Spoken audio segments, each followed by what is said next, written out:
Youtuber nem a gente, mas eu sou professor e show tem que continuar. Ao som das furadeiras, dos cachorros que latem, né, da obra no vizinho, a gente segue aqui no nosso esquema de ensino remoto para falar hoje um pouco sobre concordância verbal. Na nossa aula anterior, a gente viu casos especiais da concordância nominal. Agora nós vamos ver os casos especiais da concordância verbal. Ora, o que é concordância verbal? É a relação de correspondência entre o sujeito e o verbo. Esse assunto ele é mais fácil do que o estudo da sintaxe. Mas o estudo da sintaxe ajuda a gente a perceber essas relações que há entre sujeito e verbo, né? De maneira bem simples para a gente poder entender aqui. Eles fizeram a tarefa, né? Você tem um verbo aqui no meio, você tem na voz ativa o sujeito que realiza a ação e você tem um objeto, porque esse verbo aqui é um verbo transitivo, direto, né? Então você tem um objeto direto. Então você tem essa estrutura padrão, ó. Então eles, né? Está na terceira pessoa do plural. Fizeram da mesma forma, vai concordar com o sujeito. Então, eles fez é um erro de concordância verbal, né? Às vezes na fala as pessoas falam assim, eles fez. Mas na escrita, né, e na oralidade em contextos formais, nós temos que dizer eles fizeram para concordar, né, a pessoa do discurso, que é a terceira pessoa do plural, com o verbo, né, nessa mesma pessoa. Mas eu posso ter também, em língua portuguesa, a inversão. A língua portuguesa permite a inversão. Eu posso deslocar o objeto, posso mudar o sujeito de posição, né? Olha lá, o livro do Harry Potter, vírgula, leram todos os alunos. Ora, se eu perguntar sobre quem se declaram essa ação de ler, eu vou perceber que o sujeito está aqui, ó. Os alunos leram, né? Aqui está do lado, aqui está fácil, ó. Eles fizeram, mas aqui o sujeito está deslocado. Então você tem o objeto primeiro, o livro do Harry Potter, né? Depois o verbo e depois o sujeito.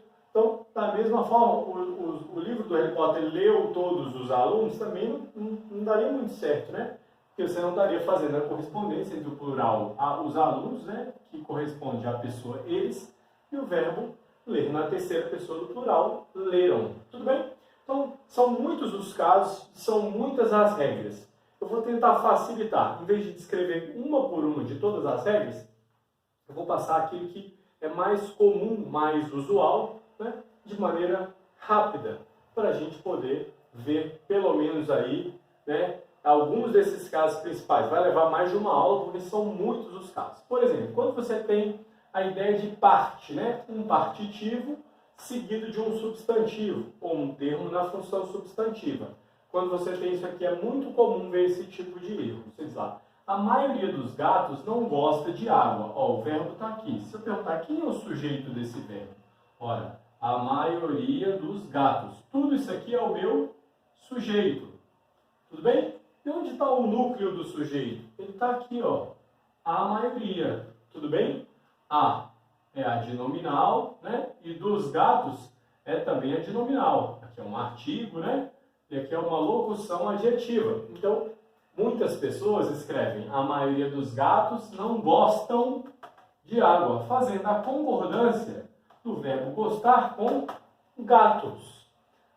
Já se admite que se faça essa concordância com o substantivo, né? Mas o núcleo do sujeito é maioria. Então, toda vez que você dizer a menor parte, uma parte, grande parte, a maioria, o ideal é que você faça a concordância, né, no singular. Tudo bem? Aqui, ó, eu tenho a terceira pessoa do singular, né? Ele gosta. Então, não são os gatos, né? A maioria dos gatos não gosta. Tudo bem? E não, a maioria dos gatos não gostam. Beleza? Em alguns contextos isso é admitido, mas, né, é mais formal fazer essa concordância com o núcleo, né? A maioria gosta. Então tem uma correspondência entre, né, o núcleo do sujeito maioria e o verbo. Isso é o que a gente chama de concordância verbal. Com porcentagem também é comum. Qual é a regra? O verbo vai concordar com o valor numérico. Tudo bem? Existem outras possibilidades, mas se você vai sempre assim, você não erra. Então, 65% dos brasileiros estão conectados. Ó, aqui está no plural, né? Ó, 65 estão. E 65 é mais de um, né? Um está, dois estão. Então, 65 estão conectados. Olha lá. 1% não sabe em quem votar. Né? É mais de uma pessoa, né? Dentro de um contexto de uma pesquisa. Mas um não sabe, né? 2% não sabem em quem votar. Se fosse, por exemplo, o numeral 2 aqui, né? Aqui eu tenho a expressão numérica, né? Escrito assim, é possível, tá?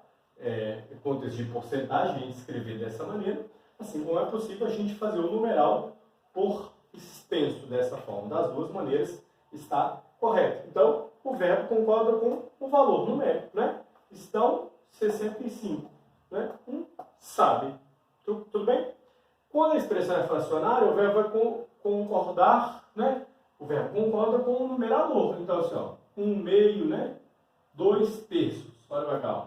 Então, o verbo vai sempre concordar, né? Numerador, denominador. A gente chama assim na matemática, lá. Então, 1/3 de você é responsabilidade. E os outros 2/3 são safadeza. Olha lá, na minha brincadeira aqui, né? Você consegue perceber que o número que está em cima é 1 e que no outro é 2. Então, 1/3 é. Né? Na terceira pessoa do singular, ó, como existe essa correspondência. 1/3 de você é a responsabilidade. Ó, o objeto, na verdade aqui o predicativo, né? Ele está no singular. Como também aqui, ó, safadeza. Então, o verbo não está concordando com o predicativo, ele está concordando com o sujeito, né? No caso aqui, o numerador e outros. 2/3 são safadeza, né? Então, qual é o numerador aqui? Ó? É o 2. Então, 1/3 é, 2/3 são. Fácil, não é? Não vou apagar para a gente seguir, porque são muitas essas regrinhas de concordância verbal.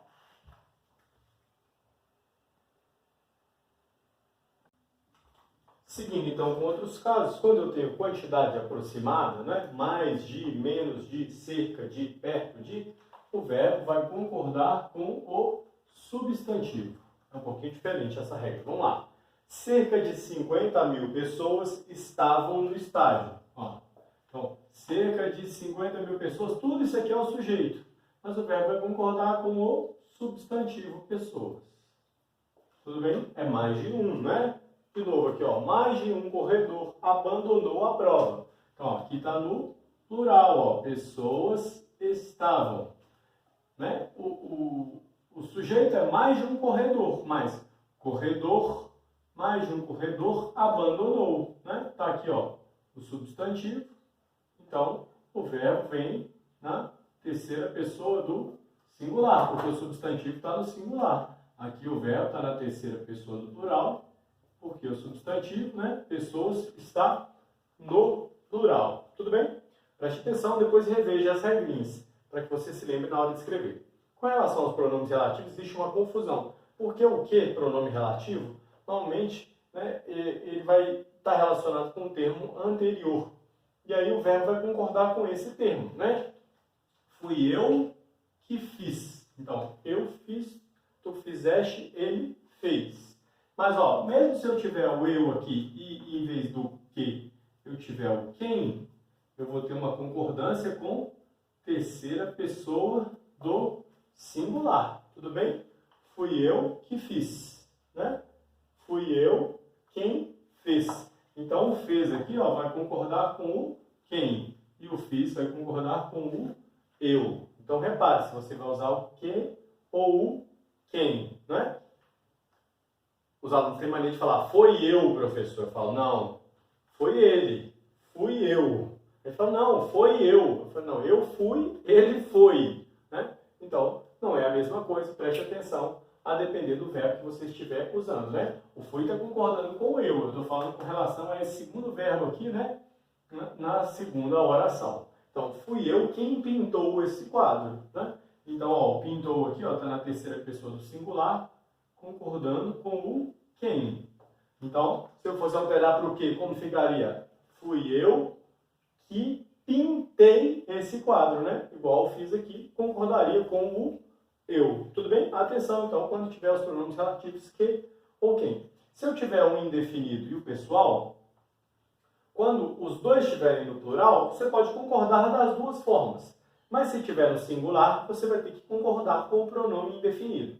O pronome indefinido é um termo, né, que não consegue especificar exatamente a quantidade. Há alguns, vários, né, todos, muitos, bastantes, enfim. Alguns de nós poderemos vencer. Olha lá, poderemos, né, poderemos nós. Ó, então aqui eu estou concordando na primeira pessoa do plural. Estou concordando com o pronome pessoal. Mas eu posso concordar aqui, ó, com o indefinido? Sim. Alguns poderão, né? Como se fosse eles. Nós poderemos, eles poderão. Então, alguns de nós poderemos vencer, alguns de nós poderão vencer. Então, aqui eu estou na terceira pessoa do plural, beleza? Então, se as duas opções, claro, né, forem no plural, eu posso concordar com o pronome pessoal ou eu posso concordar com o pronome indefinido. Agora, eu tenho aqui, ó, o nós, né, que é um pronome do plural, primeira pessoa do plural. Mas eu tenho que fazer a concordância com o nenhum, ó. Nenhum sabe escrever. Tudo bem? Por quê, né? Eu tenho a palavra nenhum que está no singular, e aí o verbo também, né?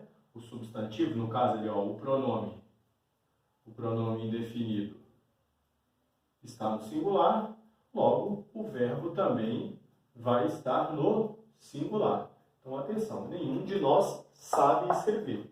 Eu vou estar concordando com o pronome que funciona como núcleo do sujeito. Nenhum de nós sabe. Maravilha? Se o pronome é de tratamento, eu vou ter a terceira pessoa do singular ou do plural, a depender do caso, né? Eu tenho uma oração, ó, com um verbo aqui, mas eu tenho outra oração de cá. Espero que Vossa Senhoria entenda. Então pode ser tudo no singular, ó. Vossa Senhoria entenda, ou pode ser tudo no plural. Espero que Vossas Senhorias entendam os motivos. Tudo bem? Simples, né? Eu acho que com exceção do quem causa alguma confusão, e esses dois casos aqui, os demais acho que são compreensíveis. Vamos seguir então mais um quadro para falar ainda sobre concordância verbal. Seguindo então, substantivos com formas e sentidos plurais e singulares. Existem certas palavras que só existem no singular, na forma do singular ou na forma do plural. Por exemplo, substantivos coletivos, né? Eles tratam de mais de um ser, às vezes de maneira singular. Claro que eu posso ter vários coletivos. Então, se o coletivo está no singular, o verbo tem que concordar no singular. A quadrilha fugiu, né? A quadrilha é ela, é como se fosse o correspondente aqui da terceira pessoa do singular, né? Então, a quadrilha fugiram não daria certo, né? Então, terceira pessoa do singular. As quadrilhas fugiram, aí sem nenhum problema, em um carro roubado. Né? Termos como ônibus ou férias, né? Que só existem no plural, não tem uma forma no singular. Vai depender se ele tem ou não um determinante, um artigo, né? Um pronome indefinido, um pronome possessivo que vem antes dele. Se não tiver, sem determinante, vai ser o singular. Então, férias é um período essencial. Tá? Então, tá vendo aqui, ó, só tem o substantivo e o verbo. Então, aqui ele vem na terceira pessoa do singular. Então, ó, se eu tenho um determinante, um termo aqui, ó, por exemplo, um pronome possessivo, né, na função adnominal, aí eu vou concordar o substantivo, né, com o verbo na terceira pessoa do plural. Até porque aqui está no plural. Ó, minhas férias foram ótimas. Então, férias é um período e não férias são, né?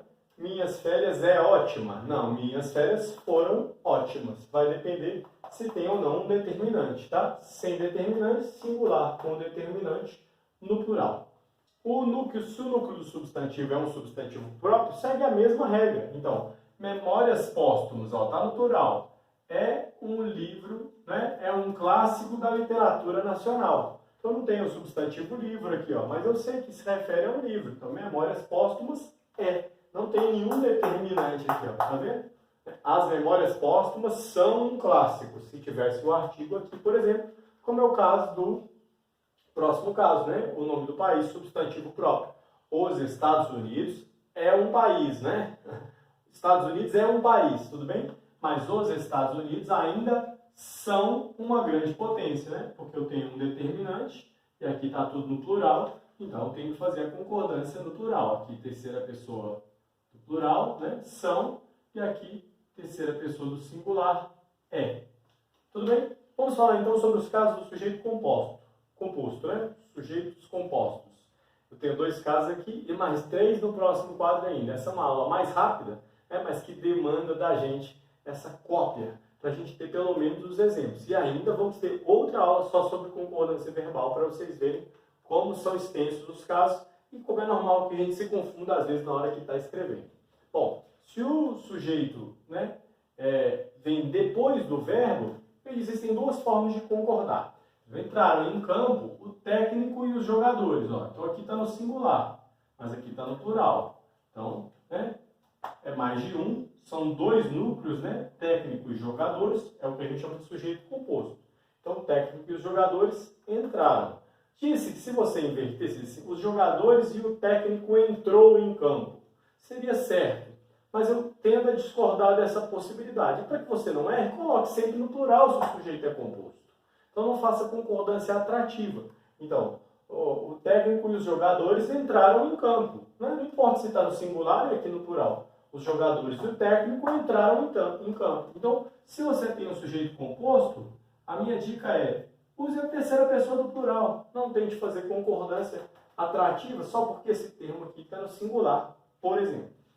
Quando eu tenho diferentes pessoas, primeira, segunda e terceira, eu faço a regra primeira prevalece sobre a segunda e a segunda prevalece sobre a terceira. É raro da gente ver isso, principalmente em escrita, porque a gente não tende a usar a primeira nem a segunda pessoa numa redação. Mas para que vocês conheçam a regra.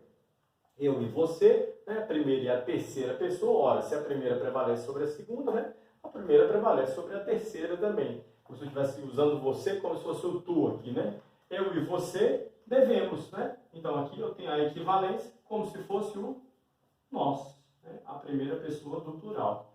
Eu e você é o sujeito composto, né? Ó, 2 núcleos. Eu, você. Eu e você devemos ser muito cuidadosos. E aí aqui mais raro, mas possível, né?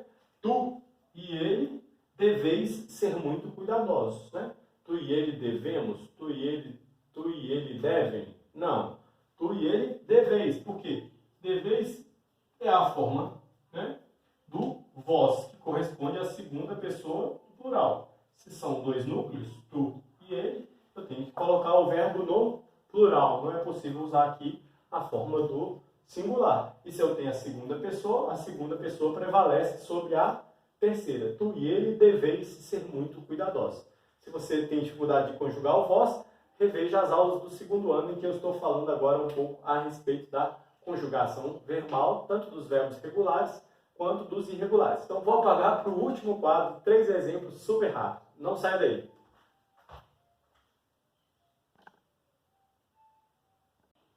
Para finalizarmos, então, rapidamente, quando a gente tem sujeitos compostos que são ligados por ou nem, eu tenho que pensar se a ideia é de exclusão ou de inclusão. Por exemplo, ou o candidato do governo ou da oposição ganhará a eleição. O verbo está aqui, ó. Tudo isso é o sujeito.